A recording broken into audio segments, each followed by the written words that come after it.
Et nous ouvrons notre page spéciale consacrée au climat, au réchauffement de la planète, à l'occasion de la conférence de l'ONU qui s'est ouverte en début de semaine à Lima, au Pérou, à un an tout juste du grand rendez-vous de Paris. Éric Le Boucher, que disent les économistes sur cette question du réchauffement climatique, justement? Eh bien, il y a un nom à retenir, Nicholas Stern, c'est l'économiste britannique, devenu depuis Sir Nicholas, qui en 2006 a fait complètement basculer la profession.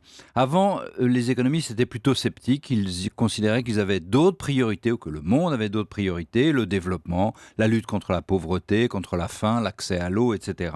Mais Nicholas Stern, en 700 pages, les a convaincus du contraire. Il a dit que ça coûterait 1% du PIB d'agir contre le réchauffement climatique, c'est-à-dire ça coûterait beaucoup moins cher que de ne rien faire, plusieurs points de PIB. Et depuis, d'ailleurs, il n'a cessé de relever ce coût, ce prix de ne rien faire.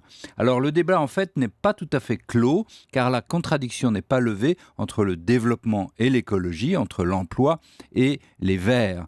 L'écologie, par exemple les produits bio, c'est fondamentalement plus cher, les énergies renouvelables sont plus chères, etc. Mais on peut dire que ce débat évolue plutôt en faveur des écologistes, hein. Oui, à cause du deuxième terme de l'équation, c'est-à-dire à cause du coût qui s'élève du réchauffement. Regardez en Chine, les Chinois ont compris en levant le nez au-dessus de Pékin pour voir que ça leur coûtait en maladie, en santé, en déplacement, pénibilité des enfants, etc., des coûts absolument colossaux. Et donc le coût du plus cher, néanmoins, il faut le réseau des technologies vertes qui sont plus chères. Alors, première solution, ça a été la subvention. Énorme subvention pour le solaire, pour l'éolien. C'est l'exemple allemand, en France aussi. C'était l'idée que l'État aide à l'émergence de l'électrique, des voitures électriques, etc., et du solaire. Mais face à des États désargentés, cette solution s'est effondrée. Elle est beaucoup trop chère. Et donc, on passe à une deuxième solution plus technologique. Une solution qui risque de prendre plus de temps, non?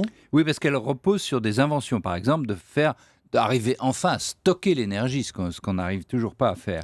Et donc, ça prendra forcément du temps. C'est une sorte de course de vitesse entre les points de recherche, les inventions et autres, et puis le réchauffement qui, lui, s'accélère. Donc, les États doivent rester mobilisés pour accélérer cette invention de l'humanité, et puis l'unité pour qu'ils agissent tous ensemble. Et ça, on le verra à Paris, ce sera décisif. Voilà pour l'éclairage économique d'Éric Le Boucher.